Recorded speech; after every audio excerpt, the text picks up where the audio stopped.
সকলোকে নমস্কাৰ, মই বিপাশা। আজি লৈ আহিছোঁ এটি মিনি ব্লগ। এয়া মাৰ লগত যাবলৈ আহিছোঁ ৰাতিপুৱাতে মামাহঁতৰ ঘৰ, আৰু ৰাতিপুৱাতে অহাৰ কাৰণ হৈছে এয়া। চা আকৌ দিয়া একবাৰ চুমু দিয়া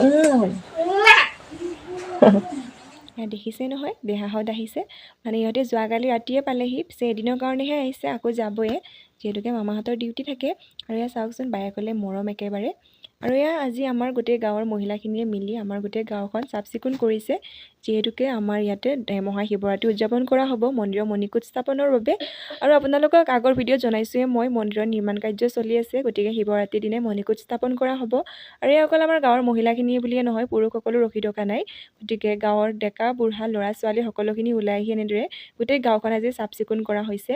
আৰু তাৰপাছত এয়া ইয়াতে আমাক ফিল্ডত বহিয়ে সকলোকে চাহ পানীৰ যোগান ধৰা হৈছে, যিহেতুকে ৰাতিপুৱা 9টামান বজাৰ পৰা আবেলি 3টামান বজালৈ চাফাই কৰি থকাই হৈছে। আৰু এইফালে ইয়াতে নাম প্ৰদৰ্শন হ'ব, নাগাৰা নাম, গতিকে পেণ্ডেলৰ ব্যৱস্থা কৰি আছে। গতিকে ভিডিঅ'টো ভাল লাগিলে লাইক কমেণ্ট শ্বেয়াৰ কৰিব। বাই।